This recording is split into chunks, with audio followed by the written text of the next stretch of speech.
Hi, Jen here from Jen Michelle Coaching, and today I want to talk about don't ask a masculine man what he's feeling. Do this instead.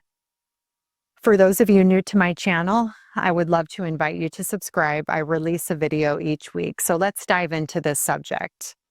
When we get kind of caught in this nurturing, mothering energy over time, this will take away from that beautiful polarity that we want to ignite in relationship between the masculine and feminine.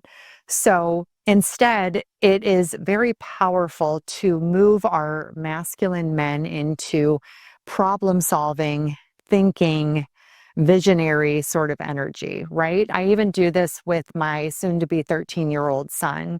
I really believe that this can apply to any sort of boy or man who has a reasoning ability. So around the age of 7 and up, where we start to put them in that problem solving energetic. Instead of like getting caught in the feelings, I will ask my oldest son, like, what do you think? Like, what do you think the next step is? And I start to put him into that forward motion of thinking things through, trusting his gut, and really initiating himself to feel confident and strong in moving through hard things in life. And often we don't see the ways in which we limit or sometimes take this gift away from our men through our own control mechanisms that are unconscious and unchecked, right? I want to give a personal example around this.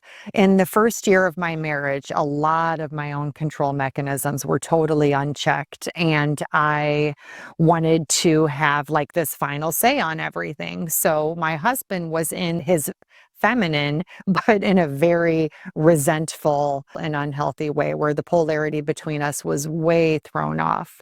And so there was a day where he was asking my permission for something because I had put this dynamic in place that felt kind of gross for both of us, to be honest. And I remember for the first time I responded with, whatever you think. And he kind of pushed back. He was mad. And I said it again, like, whatever you think is best. And he was like, fine, this is what I'm doing. And I said, okay. And then from that day on, that leadership role started to rebuild in him. And he started to feel more and more confident in his decision making and rising up into that masculine space. And I found myself having resentment fade away, not feeling like I had to do everything, all that over functioning, over giving and managing allowed me to like soften into my body, open my heart, and trust his leadership on a deeper level. It really restored that polarity back and gave us essentially back both of the gifts that we had unknowingly allowed to slip away within each of us. Number 3, this empowers and elevates him to be a good, solid man in the world, right?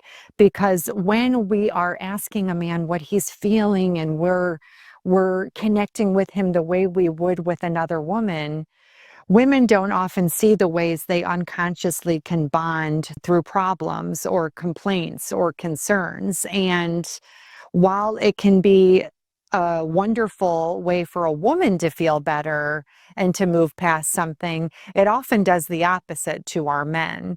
Men are propelled by solution, right? Even when I did different work and I managed a man, he would listen to a woman in his work and she would just be telling him concern after concern and how she felt about it. And he would have a very hard time with it because his problem solving energy would want to kick in. He wanted to just like get to the crux of it, get to the point so he could like build a solution and help her carve that path. And this is a very beautiful quality in which we want to draw out in our men. And of course, there's a balance and a dance to it. But ultimately, when we really begin to recognize that what can feel really good for the feminine may not feel really good for the masculine and vice versa, we begin to like open up this doorway and this pathway to empower our highest gifts and those complementary energetics to come deeper into alignment and just come deeper online. I would love to hear how this video resonates and supports any unique situations you may be facing in your relationship or in your life right now. I would love to support you in going deeper into connecting to your authentic self. I invite you to check out my Becoming Truthfully You bundle. This includes a meditation, PDF, and webinar to really support you in being in your feminine from a empowered and conscious space. I'll see you all next week, and thank you so much.